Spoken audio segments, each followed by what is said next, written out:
So thank you for the introduction, and thank you for inviting me, and thank you all for coming here this evening. It's really a pleasure for me to be here, and it's a wonderful opportunity for me to share my passion for Hadrian and for traveling, especially here in the Hadrian's Wall Gallery, during these years of celebration to mark the Hadrian's Wall 1900 anniversary. So let me just quickly introduce myself. So I'm Carole, I am French, and I live in Frankfurt am Main, where I freelance as a music chart analyst for the British music, not the British Museum, the British music industry. I run the history photo blog Following Hadrian, which documents my travels in the footsteps of the Emperor Hadrian, and I regularly contribute to the online World History Encyclopedia. My interest in the ancient world began about 17 years ago in the British Museum when I was living in London. And my regular visits there were soon supported by many archaeological and historically themed programs that I could find on TV. And I also attended exhibitions, lectures, and talks. But to do my growing interest any kind of justice, I had to see and explore the sites where the ancient history actually happened. And I therefore decided to follow the trail of the ancients and started to travel to Italy, to Greece, to Turkey, and explore the places where the classical heritage had been formed. So my special interest for Hadrian developed naturally through my travels. The Roman emperor was himself quite the accomplished traveler. Nearly everywhere I went, I would see portraits of him in the museum, and testament to the numerous occasions when he had visited yet another city or commissioned yet another building project. But it was only when I saw the stunning Hadrian Empire and Conflict exhibition at the British Museum in 2008, and first visited Greece, Tunisia, and Turkey 2 years later, then I became fully aware of Hadrian's peregrination around the Mediterranean.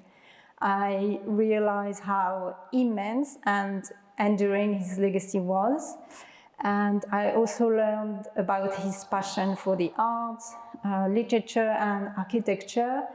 And Hadrian seems to me very modern in his sensibility, that I could somehow relate to him in a more immediate manner than to any other figure of the ancient world. So I felt like we both had this insatiable curiosity.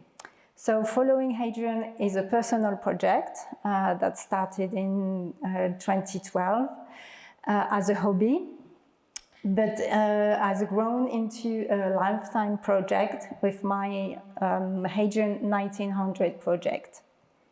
So in this photo, you can see me holding Anthony Burley's splendid biography of Hadrian, published in 1997, next to a replica head of Hadrian that I have in my living room. And you'll notice that the head of Hadrian is the same as the one that's on the cover of the book. It's from a statue in Israel. But I don't have the bust, I only have a replica of the head. I just wanted to add that I don't have any formal background in archaeology or history. My engagement with Hadrian and antiquity is my passion, not my profession. And as you may know, the legacy of Hadrian has been largely marked by his long journeys across the empire for both administration and leisure. So this lecture will trace my own journeys in the footsteps of Hadrian. So to start with, and to give you a sense of what I've visited, I wanted you to show this map that includes all the ancient places that I have visited since my interest in ancient history started 17 years ago. So it includes archaeological sites and archaeological museums, as well as art museums that have great collection of antiquity, of antique sculptures like the Glyptotek in Copenhagen. So, so far I've visited hundreds of archaeological sites in more than 30 countries, spanning much of Europe, North Africa and the Middle East.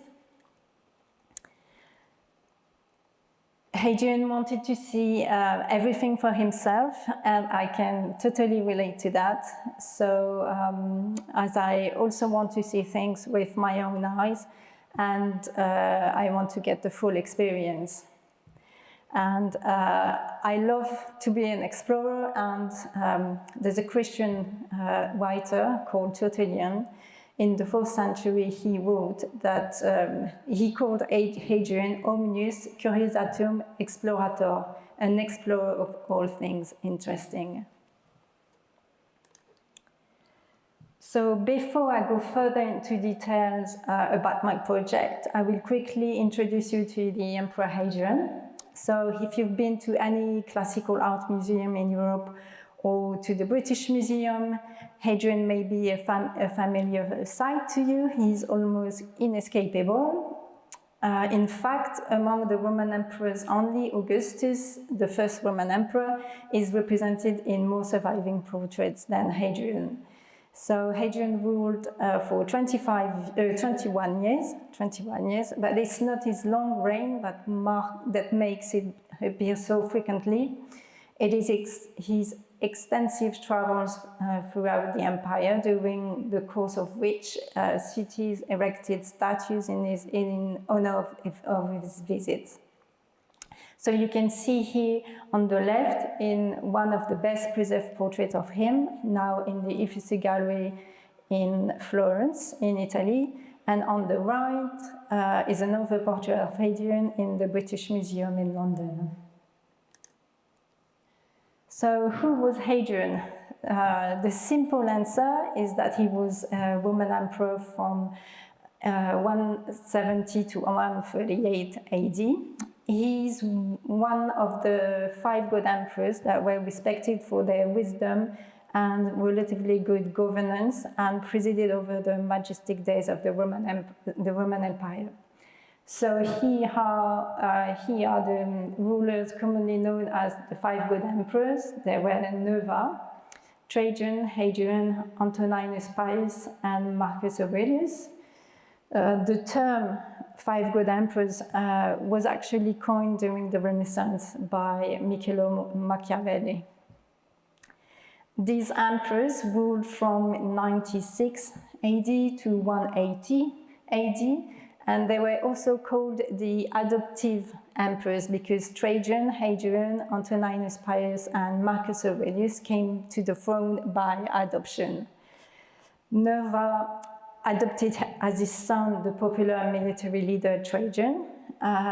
Hadrian was adopted by Trajan on his deathbed. Hadrian named Antoninus Pius his son and heir, under the condition that in turn he would adopt Marcus Aurelius. So Hadrian wrote an autobiography that may have shed more light on his personality and on his life, but sadly this is now lost. However, we have biographies of him. One was written 100 years later by a Greek senator at Rome called Cassius Dio, who had access to Hadrian's now lost autobiography and was pretty hostile to the emperor.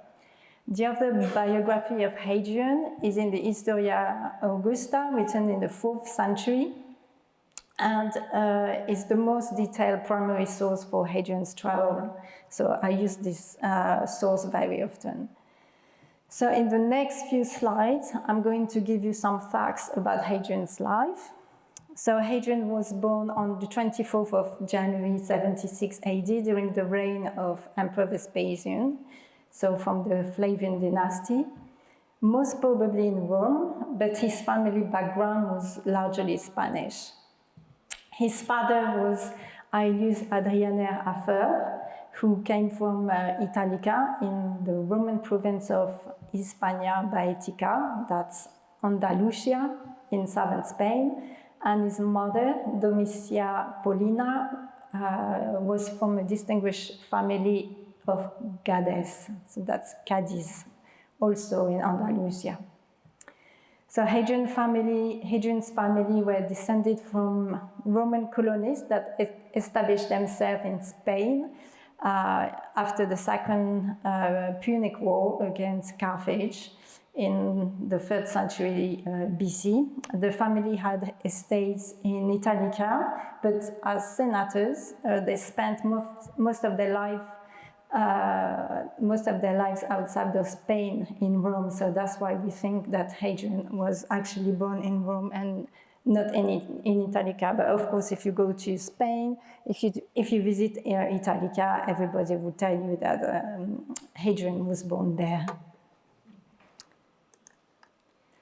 Hadrian's father was the second cousin of Hadrian, the future emperor who would rule Rome from 98 to 117. So that makes Hadrian Trajan's second cousin once removed.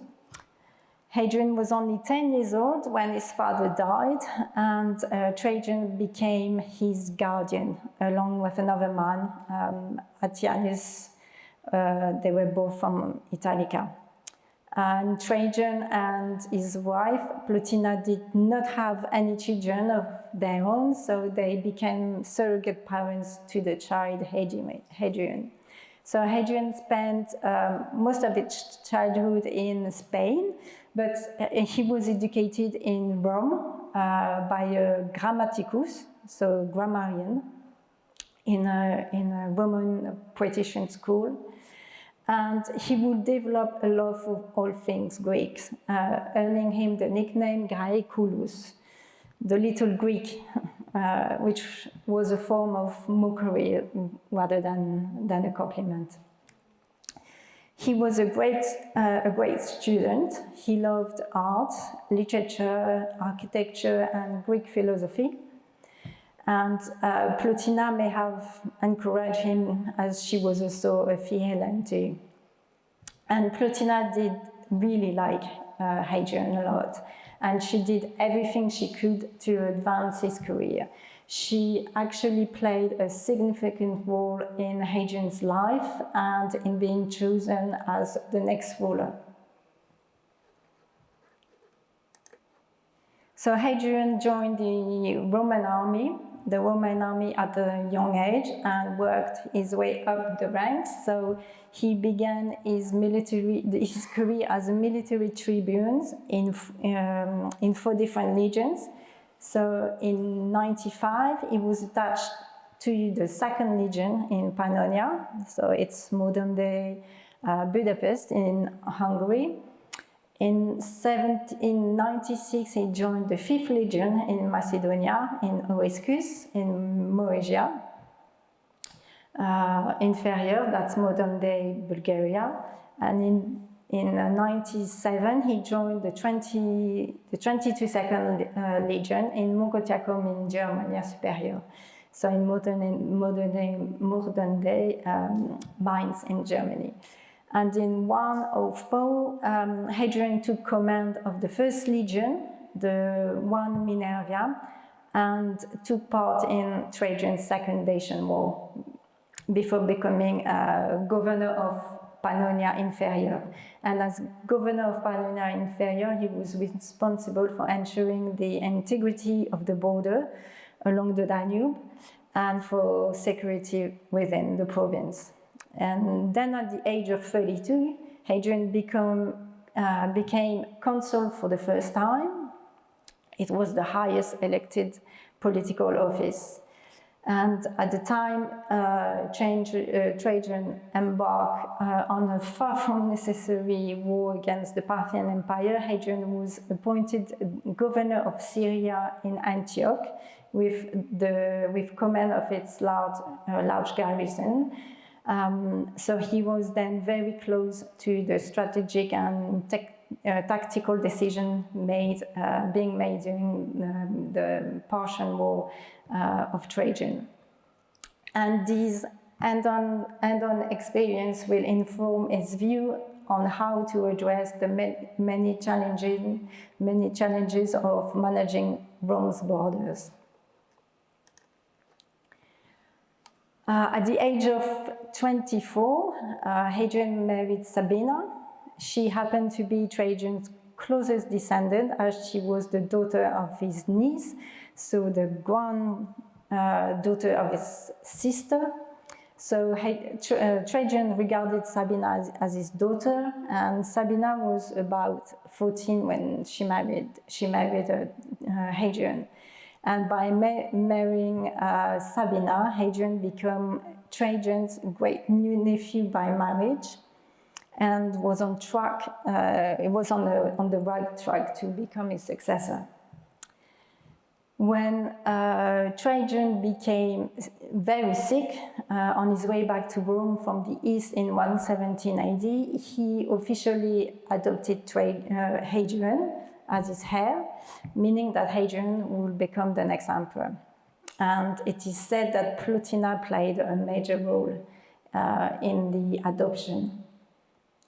Hadrian had the full support of the military, and soon the Senate in Rome officially recognized the legitimacy of his adoption. Hadrian was proclaimed emperor on the 11th of August 117 in Antioch in Syria, but today it's Antakya in Turkey. His reign lasted almost 21 years. And his reign is marked by the fact that he unified and consolidated Rome's vast empire. His first act was to abandon the expansionist policy of his predecessor, Trajan. He removed the Roman troops from Mesopotamia, Assyria, and Armenia, and focused on securing the frontier of the empire and on maintaining its stability. He was a cultivated admirer of Greek civilization and had a passion for the arts and architecture, and he's known for his substantial building projects throughout the Roman Empire, and especially his namesake wall here in northern Britain, the Pantheon in Rome, and his magnificent villa in Tivoli. He spent most of his reign traveling all over the empire, visiting the provinces. We can say that he was unstoppable, restless, ambitious. He was brilliant and talented. And he was also a skilled soldier, as well as a philosopher. He knew exactly what he wanted and how to get it. So under Hadrian, the empire was at its height. So it's extended from Hadrian's Wall in northern England, just south of the Scottish border, all the way down to the Mediterranean in what is now Syria, to the Red Sea and across North Africa. However, the empire was slightly larger geographically just before Hadrian. As mentioned before, Hadrian put an end to the expansion policy of his predecessor. He also abandoned part of Trajan conquest in Mesopotamia, in Assyria.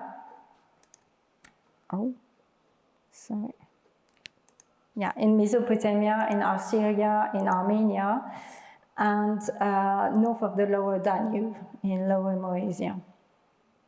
Hadrian saw the need to avoid unsustainable military expansion and to consolidate the frontier. Another reason for this decision was surely to protect the developing provincial societies from the hostile world outside.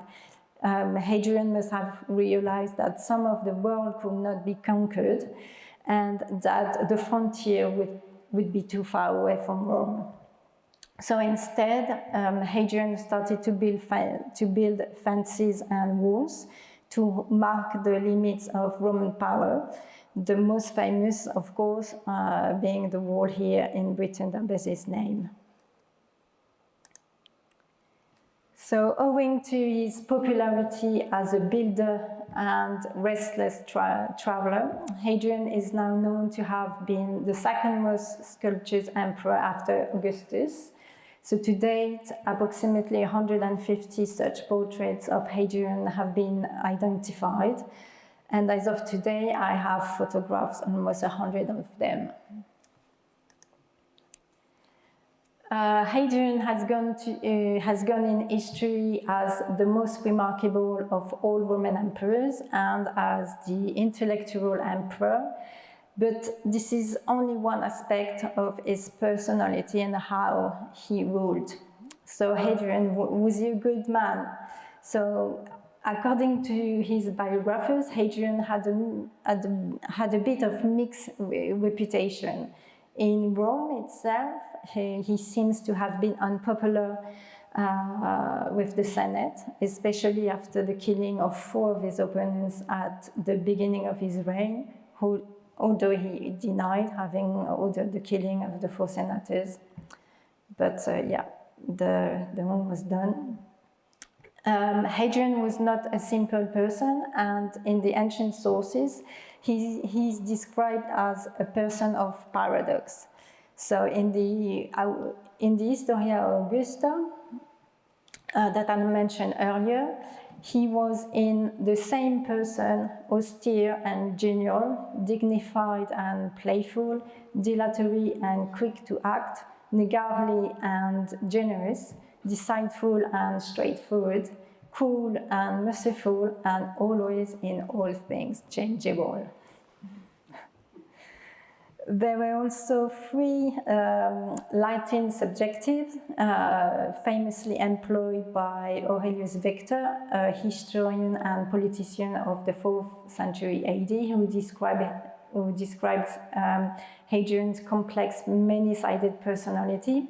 So the 3 adjectives in Latin were varius, multiplex, multiformis, which we can translate to diverse, manifold, and multiform.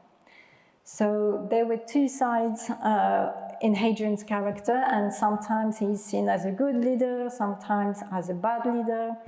In fact, there were many ways in which the emperor used his power that we today would think of as barbaric, especially in Judea towards the end of his reign, when he suppressed the second Jewish revolt. So perhaps we can get some sense of this in this statue from Crete, showing him in military dress as a conqueror tramping over a defeated enemy.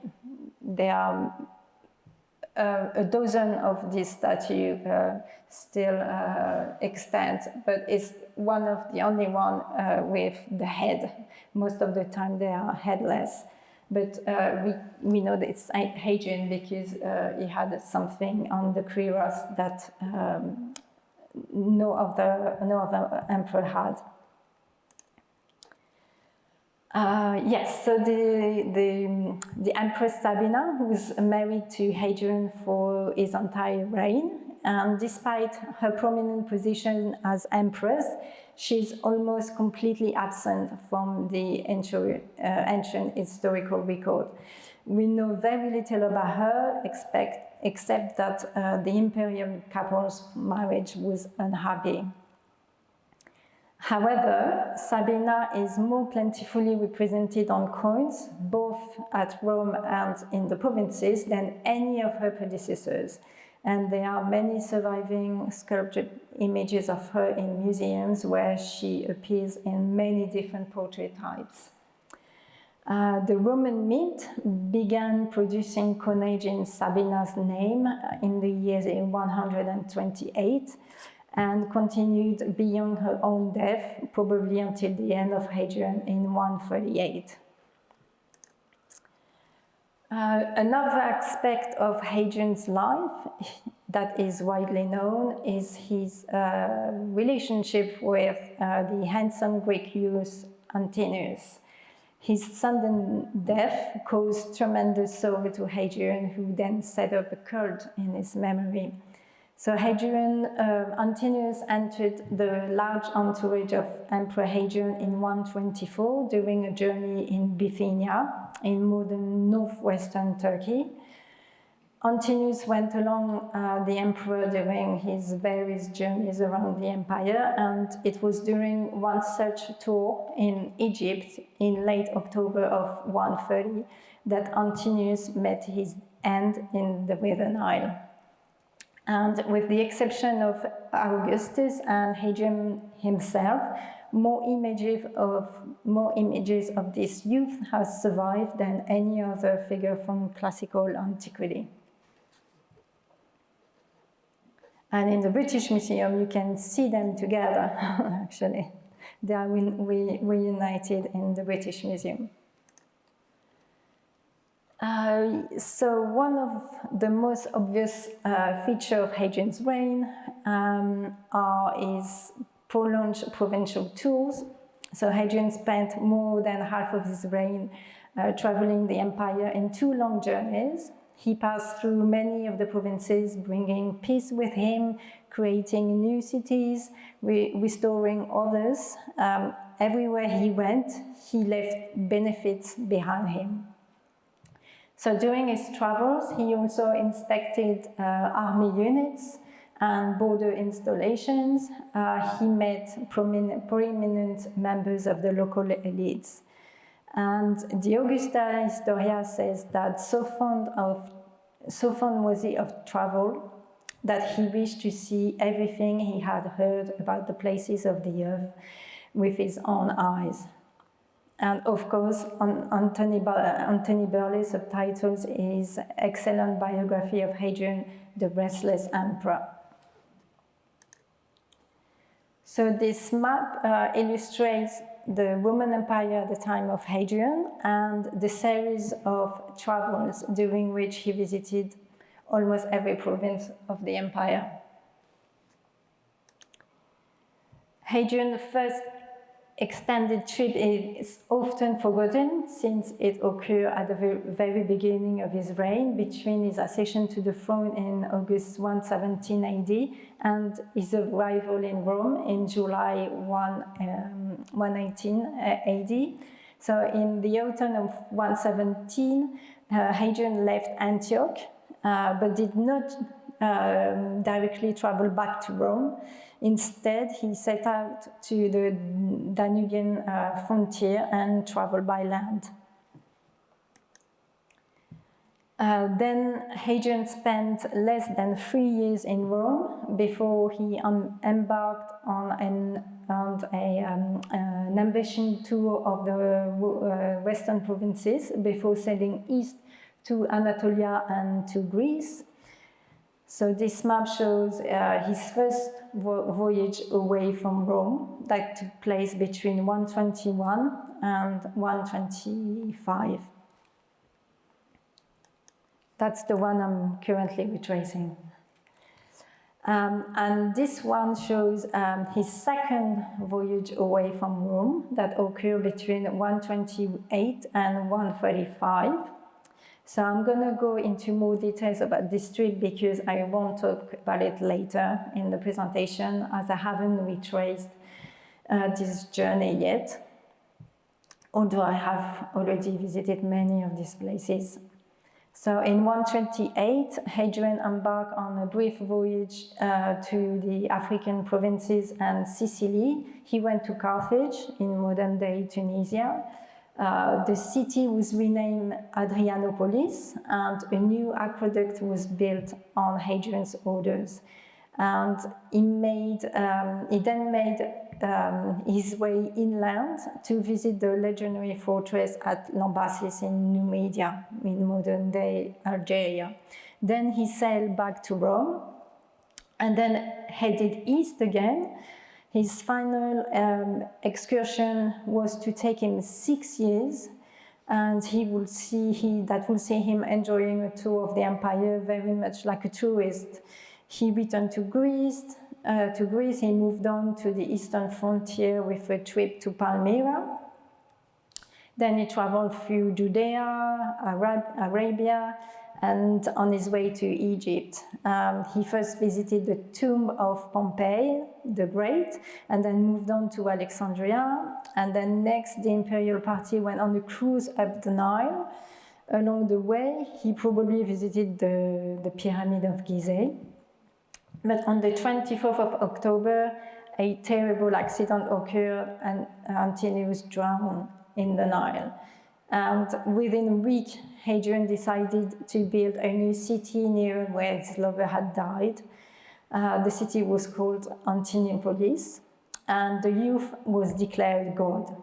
So despite the tragedy, the touring party continued up the Nile and visited the colossal statue of Pharaoh Amenhotep III, the so-called singing Colossi of Memnon. Then came a trip, or not, still debated, a trip to Judea in 132 to deal with the second Jewish revolt. And Hadrian fell ill and retired to the seaside resort of Baiae on the Bay of Naples, where he died on the 10th of July, 138 AD. So the year 2017 marked the 1900th anniversary of Hadrian's accession to the imperial office, and I myself was born precisely 1900 years after him. So this lovely coincidence gave me an idea to replicate the journeys made by the emperor in strict archaeological order, so that I would constantly be present at the same time and at the same place and at the same age as he was 1900 years later. So that's why I decided to call my project Hadrian 1900. So I had already been taking Hadrian's travel as the basis of my own adventure, but with this Hadrian 1900 project, I will go now one step further. It would be a lifetime project of 21 years, so from 2017 to 2038. Like Hadrian, I want to see everything with my own eyes, so my objective is to travel to exact locations where Hadrian would have been, and taking in the surrounding as he would have done, to explore the archaeological remains, take photographs, do some research, and ultimately celebrate the 1900th anniversary of each successive historical event on my following Hadrian's blog. So I was born 1900 years after Hadrian, so we share the same year of birth, 76, but not the same birthday. And actually my birthday was last Monday, and what better way to celebrate my birthday than spending the day on Hadrian's Wall, exactly where he was 1900 years ago. So let's go back to the very beginning of my Hadrian 1900 project in 2017. This is the first journey of Hadrian that I try to retrace and follow as much as possible. The one from Antioch to Rome, after Hadrian was proclaimed emperor. So his journey back to Rome began soon after he was proclaimed emperor by the army in Syria. At the time, Hadrian had taken up residence in Antioch. He was governor of Syria, while Trajan was campaigning in the east. Trajan died on the 8th of August, 117. On the 9th, it was announced that he had adopted Hadrian, and on the 11th, the troops held Hadrian as emperor. And he left Antioch in September 117, and he journeyed northwestward to sort out some problem on the Danube frontier. So Hadrian's path took him from Syria to Ancyra and Byzantium before heading to Dacia, where he conducted negotiation with the king of the Roxolani. Then Hadrian remained in the Danube lands for a couple of months and finally left for Rome, which he reached on the 9th of July, AD 118, so almost 1 year after he was made emperor. And thus, in July 2017, I flew to Turkey and I took Antakya, so the location of the ancient city of Antioch, as the starting point for my own Hadrian 1900 project. So I used ancient writings, ancient itineraries, inscriptions, and coins to reconstruct his journey back to Rome. And once I was able to gather all the documentation, I attempted to track Hadrian's route on a modern Google map with the help of two specialized online maps. So there's a Roman route planner called Omnes Viae, with all the main roads and cities of the Roman Empire. And there's another site called wiki.org, which lists all the sites and museums of interest in a given surrounding area. So those maps and all the research that I had done allowed me to create this map and to follow all those GPS data. I didn't do this in one trip because I have a day work. So, but I use it took me 4 different trips to do that.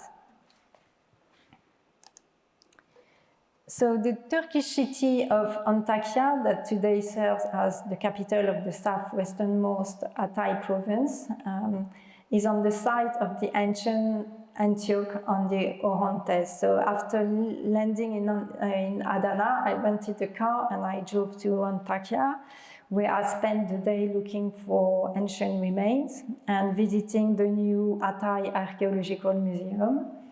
Its ancient mosaics are now the only real legacy of the ancient cities, because there's very little left that has survived from the city of Antioch. Hadrian, is said to have improved the local water supply in Antioch, and there's a small section of the aqueducts that can still be seen in the city center and elsewhere in Antioch. So I made sure to go there and photograph all the remains of the aqueduct, because I know that there was a connection with Hadrian with this monument. I also took photographs of the Orontes River, because I love rivers, and of all the ancient ruins in Antakya. I took pictures of a temple, but it dates from the end of the 2nd century AD. And I also took pictures of a monumental Hellenistic rock carving on the mountainside above the city, and of St. Peter's Cave Church, which is the oldest sacred site in Christianity. So all those photos would illustrate the article published on my blog to commemorate the 1900th anniversary of Hadrian becoming emperor in Antioch. And according to the Historia Augusta, Hadrian traveled to Selinus in Cilicia to view the remains of Trajan. So the emperor had died of a stroke there while sailing back to Rome from his Parthian expedition in the east. And Selinus' most famous monument is a large rectangular building thought to have been a cenotaph for Trajan. After the death of Trajan at Selinus, the city for a time bore the name of Trajanopolis. So like Hadrian, I went to pay my respect to the Emperor Trajan. And these are the blog articles that I wrote to celebrate the 1900th anniversary of Hadrian's accession to the imperial throne. And as Trajan died on the 11th of August, and Hadrian was proclaimed emperor on the 11th of August, I published the article on the same date. So here you see for Trajan's dying, so it was published on my blog on the 8th of August, and the adoption on the 11th of August 2017, and his proclamation as emperor on the 11th of August 2017. And after Antakya, I started to travel north to follow the route that Hadrian took to reach Ankara, so that's modern Ankara, the capital of Turkey. And then from Ankara, I traveled west to Nicomedia, the modern city of Izmit near Istanbul. And then we have evidence for this voyage. It's not always the case.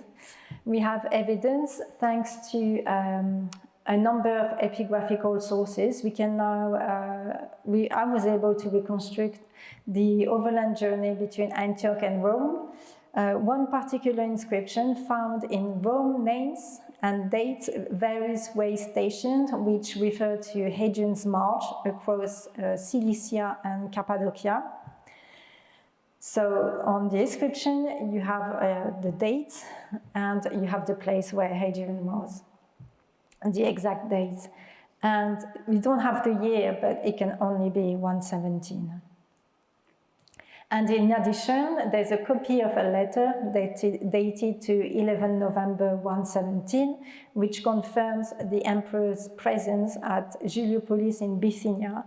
And in this letter, he addresses an association of Pergamon youth men from Juliopolis. So thanks to the inscription and the letter dated to 11 November, I was able to reconstruct his journey like day by day. And there's one of the map that I use online can tell you as well how many days it will take you to travel from Antioch to Tarsus. If you are with the military, if you are on a horse, or if your march is slow, or if your march is rapid. So I use that as well. And here are some photos of me taken during this journey in Hadrian's footsteps. So you can see me walking along the Via Tori near Tarsus in southern Turkey. The ancient road ran between Cappadocia and Cilicia, and it led to the famous Cilician Gates. And Hadrian most probably walked or advanced on a horseback on this road, because it was probably restored later on, so the pavement might not be 2nd century, but it's the same route, and we show that Hadrian walked or was on or advanced on horseback on this road. And I am standing also by the aqueduct in Tiana, so one of the city mentioned in the inscription. So we know exactly the date when Hadrian was in Tiana. We know the date when Hadrian was in Juliopolis. And we know the date when Hadrian was in Tarsus. So this is the colonnaded street in Tarsus. And here are the blog articles that I wrote and published on my Following Hadrian blog for each stopover Hadrian made during this journey across Anatolia. So again, I made sure to use the same date that were on the inscription and to publish exactly 9,100 years later. So there's more travel article that I wrote, like on the 11th of November 2017, I published about the letter Hadrian sent to Pergamon from Heliopolis. And after spending the winter in Nicomedia, Hadrian then headed to Dacia to deal with some troubles on the Danube and to withdraw his troops along the frontier before continuing his march towards Rome. So I tracked this journey in April 2018 with a 2-week trip along the Danube, crossing 4 countries: Romania, Bulgaria, Serbia, and Croatia. And since Hadrian is believed to have inspected all the military bases along the lower and middle Danube frontier, I made sure to visit every ancient Roman fort that could be visited, and this included Viminacium, Sigidunum in Serbia, Dorosturum and Ratiaria in Bulgaria, and Troemis in Romania, and I visited many others as well. And the final leg of Hadrian's journey back to Rome is uncertain. He may have crossed the sea from Dalmatia to Italy or carried on overland to Emona, then continued along the coast to Ariminium, that's Rimini, and finally down the Via Flaminia to the capital. So, but I decided to follow Burley's suggestion that Hadrian traveled overland along the Via Flaminia. So in the summer of 2018, on the 9th of July, I arrived in Rome and I reenacted the Emperor's entry by crossing the Milvian Bridge and then walking the last stretch up the summit to the capital, to the temple of Jupiter Optimus Maximus, because this is what would have happened as a celebration for Hadrian arriving in Rome as emperor. So these are photos of my trip along the Danube, so visiting many remains of Roman fortresses and military camps. And these are the photos taken during my trip along the Via Flaminia in Italy, while in Rome, in Italy and Rome. So, and in Rome, I reenacted Hadrian's entry in Rome, yeah. And these are the articles published on my blog that document Hadrian's inspection of the northern frontier and celebrated his arrival in Rome as emperor on the 9th of July, 118. And across 2017 and 2018, I also documented the exhibitions held across Europe that celebrated the 1900th anniversary of Hadrian's accession. So this exhibition took place in Athens, in Budapest, and in Seville, and there was also a Hadrian's cavalry exhibition in Great Britain, in Carlisle, that took place along Hadrian's Wall, as well as reenactment events, including a cavalry display. And this is all the blog article that you can see on my Following Hadrian blog about the exhibition and the Turma event, the cavalry charge in Carlisle. That was very impressive. So In 121, Hadrian embarked on a tour of the western provinces. He headed north to the Germanic regions, passing through Gauls. Hadrian probably landed at Massilia in Marseille and sailed up the Rhone River to Lugdunum before continuing to Mogontiacum, the capital of Germania in the Superior, where he may have spent the winter. Hadrian's motive in going to Germany was to inspect the military installation between the Rhine and the Danube and erect a new border for the empire. So the limit of the empire was to be marked by a continuous palisade. Then Hadrian visited the fixed quarters of the legions, where he lived with the troops in the open. His concern was also on keeping the soldiers fit and active, and he insisted that very rigorous training programs were introduced to invigorate discipline among the soldiers.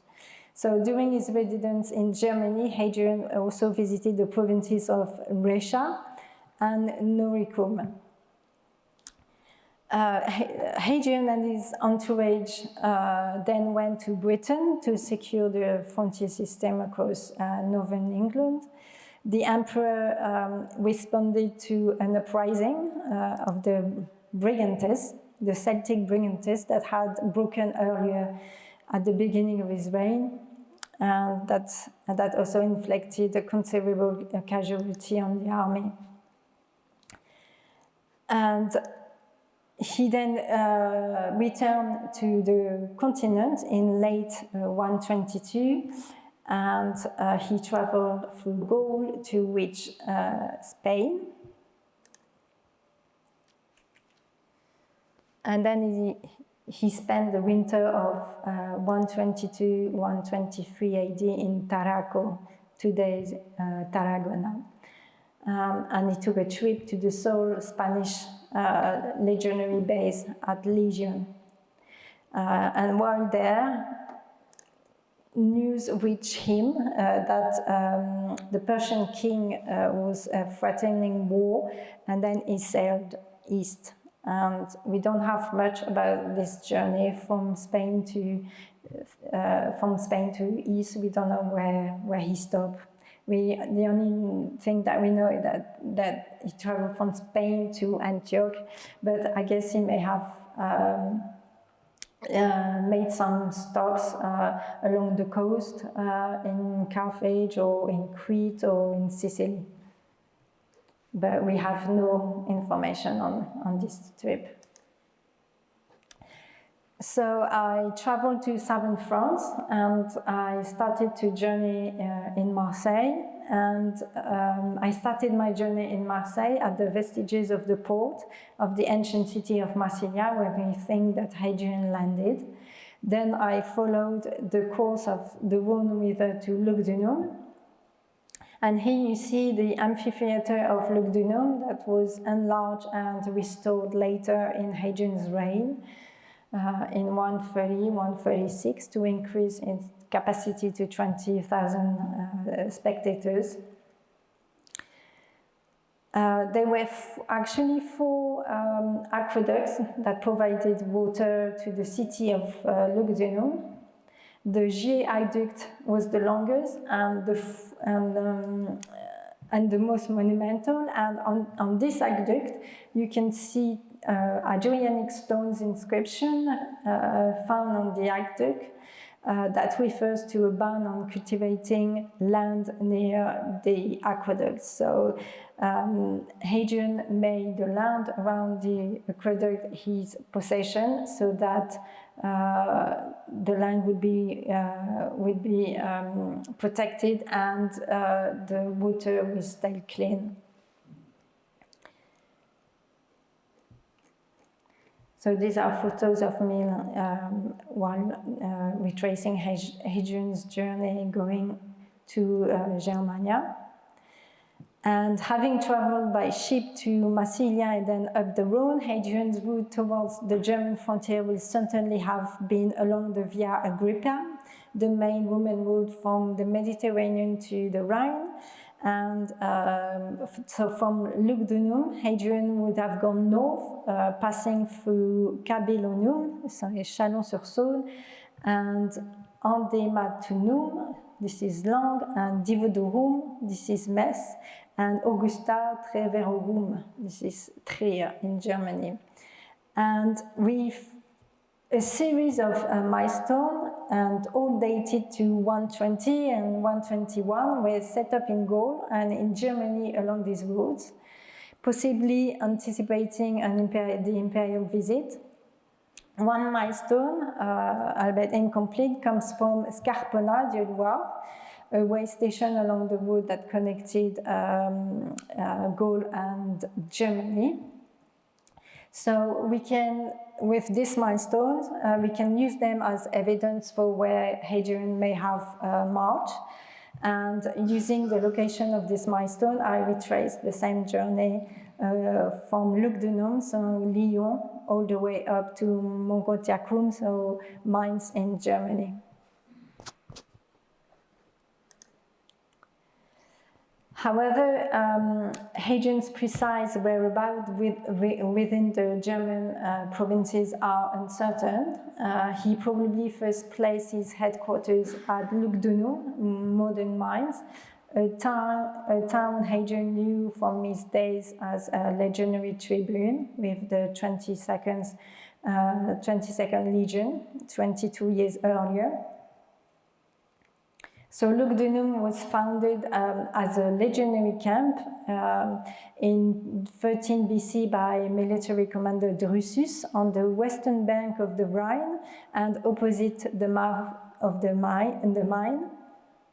And in the 1st century AD,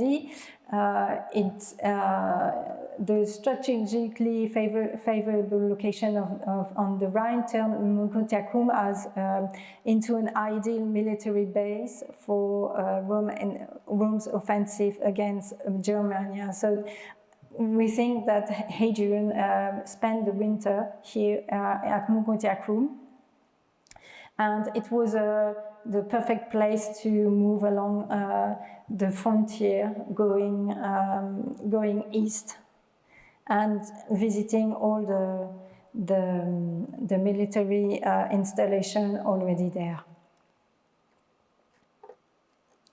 So from Mogontiacum, it would have been easy for Hadrian to proceed along the frontier line and to inspect the military forces and installation. And of course, because he was determined to see everything for himself and to make assessment on the spot. And so Hadrian's motive in Germany was to maintain the Upper German limes. So limes in Latin means the frontier. Marking the frontier between the Rhine and the Danube. And there's a passage in the Historia Augusta that credits Hadrian with installing a linear barrier. The text claims that in many regions where the barbarians were held back not by rivers but by artificial barriers, Hadrian shut them off by means of high stakes planted deep in the ground and fastened together in the manner of a palisade. And this illustration shows how the German frontier may have looked like with the palisade mentioned in the Historia Augusta. We even have the archaeological proof that it was Hadrian who ordered the building of the palisade, because during excavation in 2003 at Markobel, near where I live in Frankfurt, well-preserved timbers were uncovered inside two waterlogged stretches. Tree ring analysis showed that the trees were felled in the winter of 119-120, implying that the palisade was already under construction when Hadrian arrived in the province of Germania. And that might be the case as well for Hadrian's Wall. Hadrian's Wall was already under construction when Hadrian visited in 122, but I will come back to that later on. So while in Germany, he may have checked on the progress of the frontier, he liked what he saw, and then he ordered the legion to construct a continuous fence along the Rhine and up to the Danube. So this is the map showing the frontier in Upper Germania and in Russia. So there were a chain of permanent core forts and watchtowers that protected the Limes demarcation line to the east of the Rhine. It was actually begun under Trajan, but they evolved under Hadrian and the successive emperors until the abandonment of the Limes around AD 260 during the reign of Gallienus. So along the whole length of the Limes, there were forts for auxiliary troops, and there were fortlets, so a smaller fort for a smaller number of units. And there were watchtowers as well that accommodated also a few soldiers with the duty to patrol the frontier line and secure the border crossing. While there is no certain proof that Hadrian ordered the troops to build new forts or extra fortresses, the archaeology has shown that 2 extra fortresses appeared to have been added in 120 on the eastern side of the Limes. So we can say that Hadrian, during his visit, added more forts, and in addition to the timber palisade that was already under construction when he arrived on the German border. And as evidence for Hadrian's presence in Germany, we have coins. So one coin is of the province type is showing Germania, so a personification of Germania standing as an armed figure in native dress. And the other coin is an army issue that shows Hadrian on horseback addressing 3 soldiers with standards and under the legend Exercitus Germanicus. So Exercitus meaning the army, so the army of Germany. So in Germany, I visited many places along the Limes Strasse. Actually, the Limes in Germany has been extensively developed as a tourist attraction, a bit here with the Hadrian's Wall path. So it's called the German Limes route, and it allows visitors to follow the course of the Limes along a signposted 700 kilometer tour. So it's much longer than Hadrian's Wall, 7 times longer. And it connects all the most important sites. And you can see on this photo there's a lot of reconstruction, because the Germans, they like to reconstruct stuff.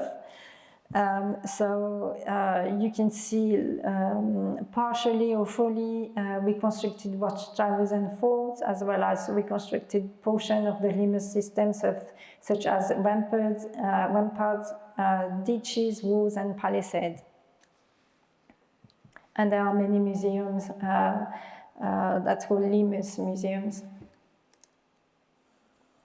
So these are the 2 articles that I wrote on my blog that tells about Hadrian departing from the northern province from Rome, Hadrian inspecting the northern frontier in Germania Superior. And then Hadrian, after Hadrian inspected the military forces and installation in Germania Superior, the emperor visited the lemurs and the army troops of the neighboring province of Raetia, now part of German Bavaria. So the military posts along the Danube first appear in western Raetia during the reigns of Tiberius and Claudius, and further downstream in the Flavian period. But under Trajan and at the beginning of the 2nd century, Roman control extended beyond the Danube and in western Raetia, and the limes was reinforced. So Hadrian continued the policy of border security and was responsible for a remarkable boundary in the shape of a palisade, again in Germania Superior. So the evidence we have for Hadrian in Raetia comes from this coin. Again, it's an army coin, so we see Hadrian on horseback, addressing, raising his right hand and addressing 3 soldiers holding standard. The legend, you can see the legend at the bottom, Rhaeticus, for the province Raetia. So this is the map of the frontier of Noricum. So after Raetia, we suppose that Hadrian went to the province of Noricum. It was also part of the limes frontier in the north. And for this visit, we also have evidence, but before I show the evidence, you can see, yes, some photo that I took during my trip to Austria, so the location of the province of Noricum. And then we have evidence from Hadrian in Noricum. We have an Adventus coin that celebrates Hadrian's arrival in the province of Noricum. We have another coin where you see Hadrian addressing an officer and soldiers carrying a shield. And another coin, which is very, very rare, it's a coin that recognizes the value of the Noricum mining industry, because Noricum was very popular for its mining industry, and there was a few coins minted that had the legend Metalla Norica, and this was perhaps to celebrate his visit or the discovery of new ores in the region.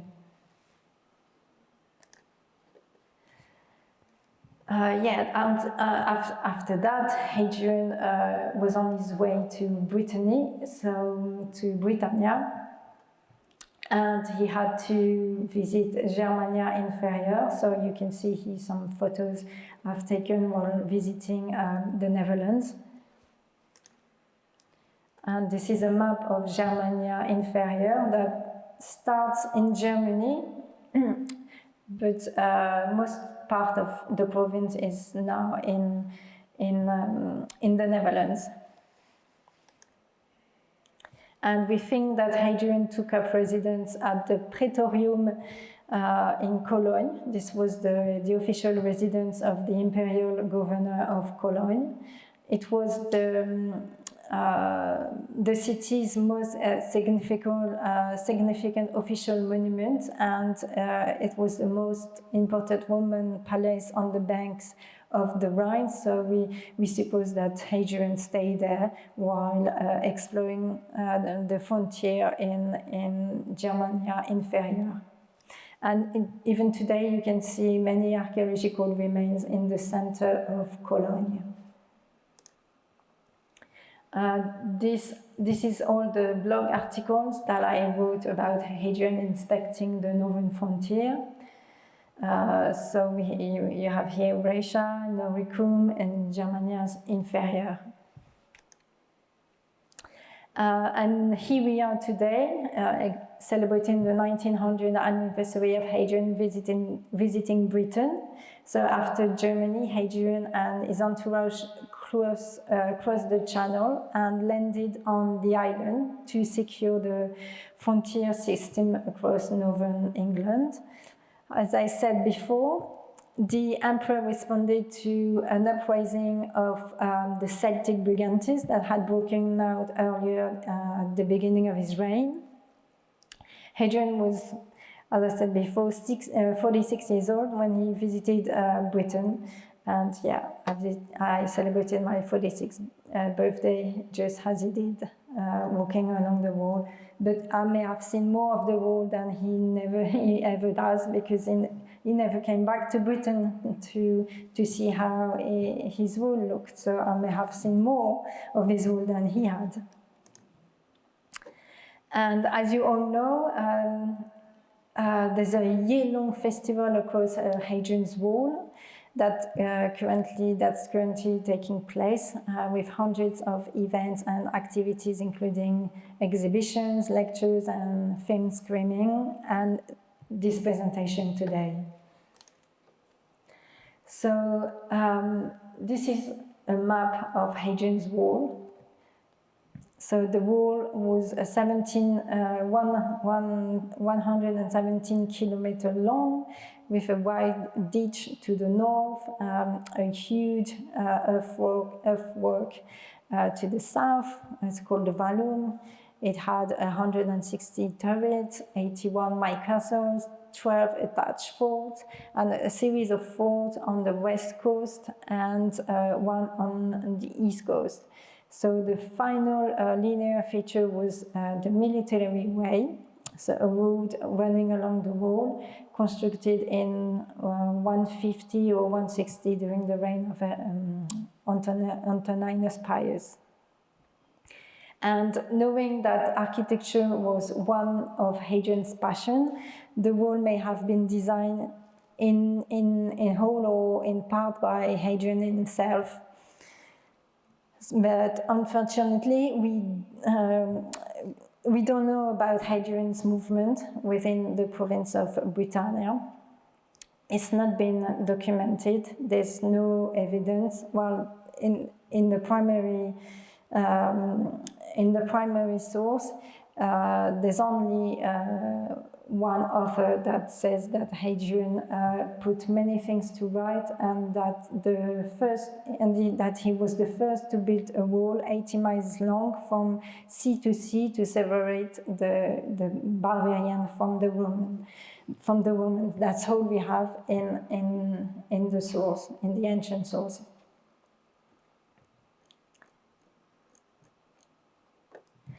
However, this great fortification was not only intended to act as a fence against a northern enemy, it also allowed the efficient control of any traffic of people and goods. And as in Germany, Hadrian probably inspected the legions in Britain and insisted on regular maneuvers to maintain discipline. And because we now think that the wall started a bit earlier, like the construction of the wall may have started in 119 or 120, it is really possible that Hadrian came over to inspect what was already being built and take some decisions.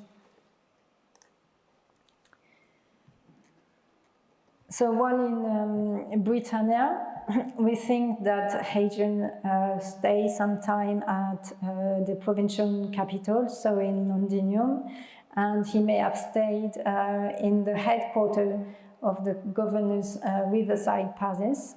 That was a luxurious residence with panoramic views over the waters of the Thames. And during the construction of a new bridge in 1853, workmen found a bronze head of Hadrian in the river. This is the bronze head that you see here. And the head was part of a larger than life-size statue that may have been erected to commemorate Hadrian's visit. And the head you can see in the British Museum. And the statue probably stood in Roman London in a public place such as the Forum, but maybe it may have stood on the bridge as well. We don't really know.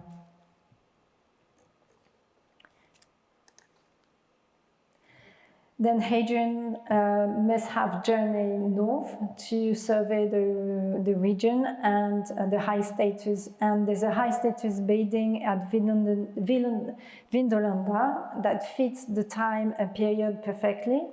In 1991, at Vindolanda, they revealed the remains of an exceptionally luxurious building, roughly dated to this period. It was constructed on massive oak-based beams and had painted walls and with its own heated bath suite. It was more opulent than anything else excavated at Vindolanda, including the residence of the fourth commander. So it has been suggested that the building was constructed to accommodate Hadrian's retinue in Vindolanda. But it's also only a supposition.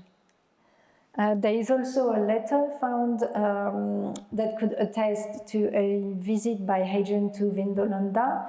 So the letter is dated to 120, and it's a draft of a complaint from a man who seems to be a merchant from overseas, anxious to plead his innocence.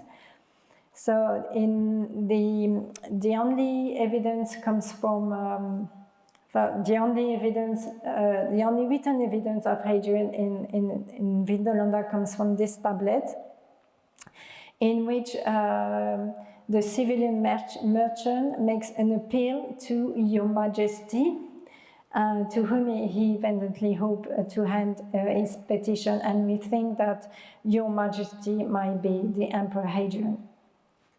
And it is impossible to know if the emperor ever received the letter, or if the Majesty really referred to the emperor, but it's a high possibility. The other evidence that we have about Hadrian in Britain is this coin that on display in the British Museum. It's an army coin, so it's Hadrian and the army in Britain, and you see the legend Exercitus Britannicus, so the army of Britain, and you see Hadrian on horseback facing right and raising his hand to 5 soldiers. And did you know that the construction of the wall was first credited to Septimus Severus, so the emperor of Rome from AD 193 to 211, and it's actually only in the 19th century where finds like this stone, that's actually displayed in this gallery just there. It's thanks to this stone that they realized that the wall predated Severus by nearly a century. The stone was found at My Castle 38, and the inscription proclaims that legionaries under the command of Platorius Nepos, so the governor of Britain, built the wall under order from Hadrian. So we had to wait for this found to learn that it was Hadrian that built the wall and not Septimus Severus. And we have more evidence about the wall being Hadrian's project, more evidence that you can find also in this museum. So like this fragment, they come from a commemorative inscription that were found reused as building stone in the Saxon church at Carole, and they probably formed a victory monument that would originally stood at the eastern end of Hadrian's wall, and the text speaks of the emperor's personal involvement and explain why Hadrian built the wall, even referring to his divine instruction. It is unlikely that the two pieces came from the same inscription, but they do form part of the same text, which probably appeared on a monument at Wall's End, and that commemorated the building of the wall by Hadrian. So one inscription maybe comes from the time of Hadrian, and the other one is the same text but was added later on, maybe a century after, because the lettering is very different. So the Hadrianic monument is likely to have been built at the end of the branch wall, which went down the hill from the southwest corner of the fort of Segedunum at Wall's End, and it projected into the river. This is a hypothetical reconstruction of the monument. And on the right is a photo of the church in Carole, where the inscriptions were found. They were reused by the Saxons when the church was built. But there is even more evidence. There's even evidence of Hadrian's army arriving in Britain. Again, here around you, in this Hadrian's Wall gallery, and they are over there. We have evidence for the arrival of the army troops. Here we have two altars. They were dedicated to Neptune and Oceanus by the soldiers of the 6th Legion Victrix Pia Fidelis on their arrival, most probably to mark their safe arrival by sea. They came from Germany, from Xanten, so they crossed the channel to Newcastle. And the altars were found in the River Tyne over 100 years ago, when the Victorians were building a new bridge across the River Tyne in Newcastle. And they are thought to have formed part of a shrine on the Pont Elius Bridge by the 6th Legion, who helped build the bridge in AD 120. And if you come over to the museum during the day, you will notice that they are glowing in vivid technicolor, and they are part of a group of 7 Roman altars that have been reimagined in color using only projected light. The display is titled Roman Britain in Color, and you can see it just over there. In the east, so the wall extended to Newcastle, where there was a bridge, and the bridge was called Pons Aelius, so this is Hadrian's bridge, and it crossed the Tyne to Wall's End. And beneath the Norman castle, so the new castle that gives Newcastle its name, lie the remains of the Roman fort, Pons Aelius, that was built to guard the bridge in the late 2nd or early 3rd century AD. And if you go around the castle, you will notice that the fort are outlined in the pavement around the castle and underneath the railway arches. So the line of Hadrian and the line of Hadrian's wall itself runs past the outside of the station along Westgate Road. The original starting point of the wall was here by Pons Aelius, and the wall was later extended eastward to Wallsend. So, as I said, if you walk along Norman castles, you will notice at the site of one of the Roman granaries are marked out under it. And there's a small section of Hadrian's Wall in the Denton area in West Newcastle. The 200-meter long bridge called Pons Aelius was probably arch structure, like the excavated bridge at Chester's.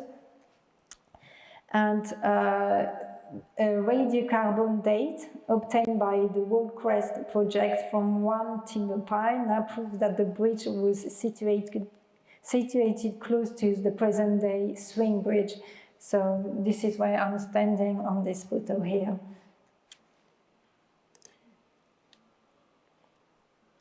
And this is the article that I published on my blog on the 17th of July 2022 that celebrates the 1900th anniversary of Hadrian being in Britain. And again, we don't have any exact date for Hadrian's arrival in Britannia. However, we have a diploma, a military diploma that was given to an auxiliary. Who was discharged, and he received this military diploma on the 17th of July, and the name of Hadrian appears on the diploma, as well as the name of the governor of Britannia. So the 17th of July is the latest date when Hadrian could have arrived in Britannia. So I think he arrives in between end of June and the 17th of July. And then in October last year, I traveled to northern Spain to visit Tarragona, the ancient city of Tarraco, where Hadrian spent the winter of 122-123 after his visit to Britannia. I went there a bit earlier because, you know, what happened with COVID. I was a bit worried I wouldn't be able to go there. So I took the first opportunity, and then even though he wasn't there before the winter of 122-123, I went there last October. So now at least I know I have everything I need to prepare for the next blog entry about Hadrian's journey in Spain. And this is what's going to happen in the next few years. So after Spain, by June 123, Hadrian was back with his retinue in Antioch, where his rule had begun. From Antioch, then he went on to inspect the Cappadocian frontier, another frontier, but this one in the east. And then I also reconstructed this journey last April. So I followed the line of the eastern frontier, and unfortunately, there's not much left of the army fort, as the ones of Samosata and Zeugma are now under a dam. The only remains of Roman forts that I could see on the Cappadocian frontier was Satala, but only a few remains. But what I loved is to see the landscape and to see the surrounding, because the landscape of there is breathtaking, and especially the landscape around the river Euphrates. And then Hadrian proceeded westward along the Pontic shore through Galatia and into Bithynia, And then it was at this time that Hadrian met Antinous. They would become inseparable. He would become his inseparable companion for the next 7 years. Then he went to Nicomedia. He visited many cities in Asia. And on the 29th of August, 124, we have a letter of Hadrian that he wrote there on the 29th of July. So I know exactly where I will be spending my birthday in 2 years' time. I'll be in Ephesus, where Hadrian was. So this is basically the rest of my journey. So I've already done a little bit here on the southeastern part of Turkey, but yeah, the rest of the journey will be done in 2023 and then in 2024 in Greece. So yeah, this is all my holiday trips planned already up to 2025. Then I can rest a bit because he stays in Rome for 3 years. So you can find me on social media. So you can find me on Facebook, where I have 43,000 likes, on Twitter with almost 60,000 followers, and on Instagram, where I don't do very well, with only 2.3 followers. And I've got also 2,000 followers on my blog. I have 2 blogs actually. One is for the project, the Hadrian project, and the other one is to show photos of archaeological sites that I visit. And I take a lot of photos, and all my photos are published under the attribution share like license on Flickr. I've uploaded so far about 45,000 photos. And the Flickr is really the ideal platform for my purposes, because it allows the image owner to assign their work a license, and if you don't want to share your photo to anyone, then you can do that. But if, like me, you want to give away the photo, it's good because I can add an attribution share like license, and anyone can download, use, or share my images via social media free of charge. They can use it to illustrate books, magazines, blogs, websites, academic papers, and even documentaries. So I'm very happy to contribute modestly to the work of others, and it's very satisfying for me to know that people are using my photos and that they don't have to ask for permission, and then I don't ask for a fee. So, and these are a few examples of books that I use that have used my images on the covers.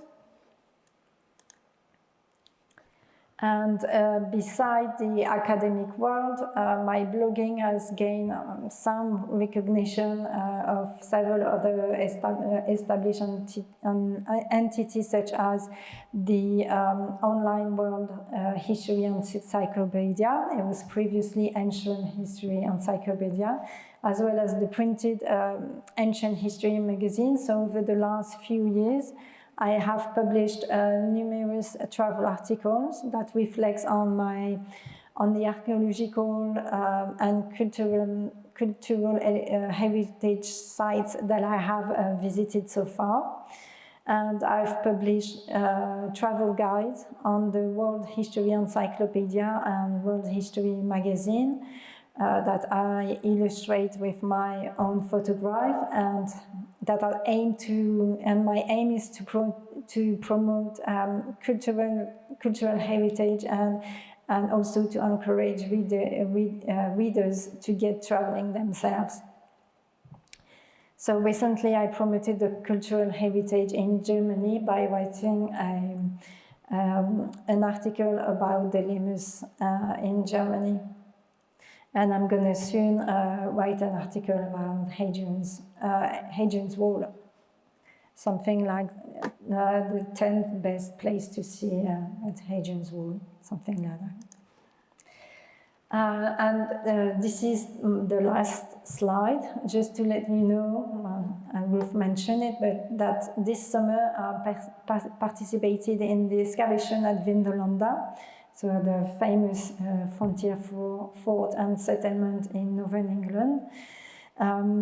And yes, Vindolanda is a fascinating excavation site and one of the most predicted in the world. I haven't found anything special, although we dug the first leather shoe of the year, so that was nice. Yeah, but it was a fantastic opportunity, and it was very special to do it on this year, the year we celebrate the 1900th anniversary. So, because I wanted to make the most of the festival, so it's good to have had this opportunity to do the dig in Vindolanda, to celebrate my birthday on Hadrian's Wall, and to present my project here at the Great North Museum in the Hadrian's Wall Gallery. So I think it's amazing. And this is the end. Thank you very much for listening. And if you have any question.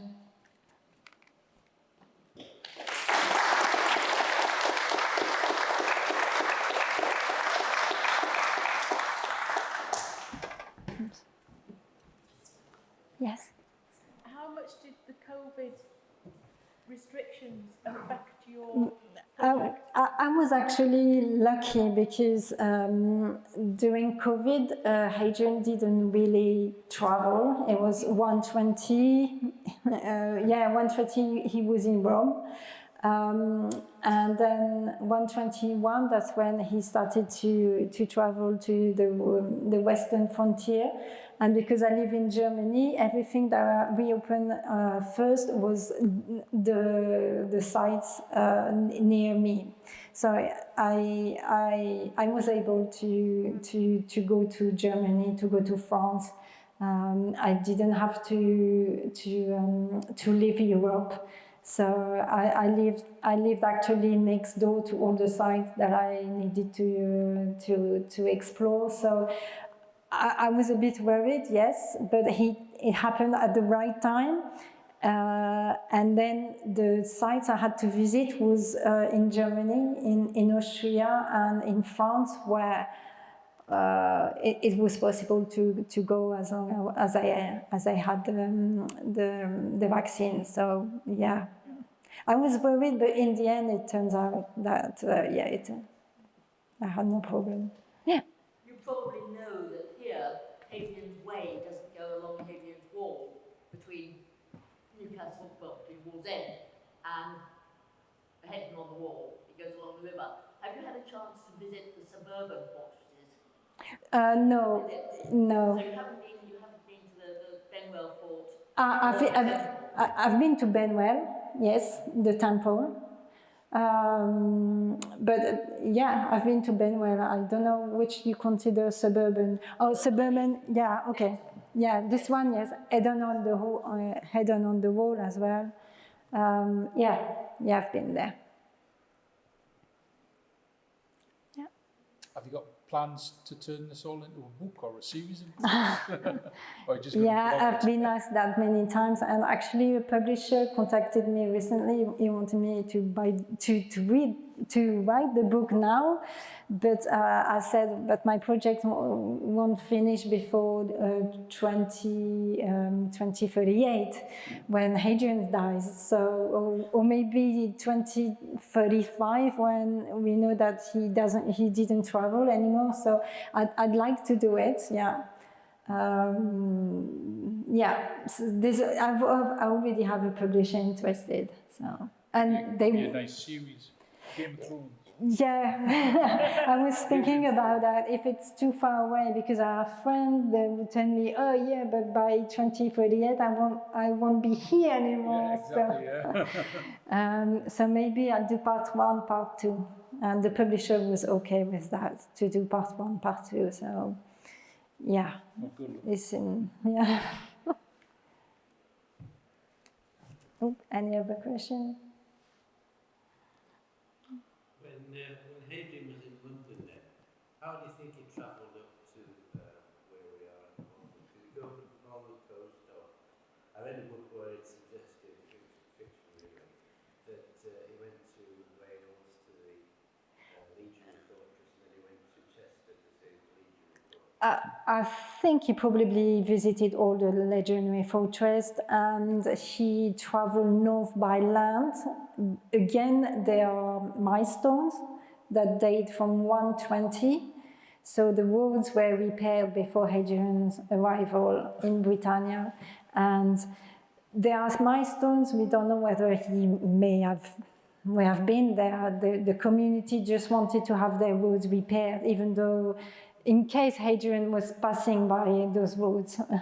But yeah, he traveled by road because many roads were repaired. I think in the UK it's 4 milestones dated to this period, and one was found near Lincoln on a very important road going north.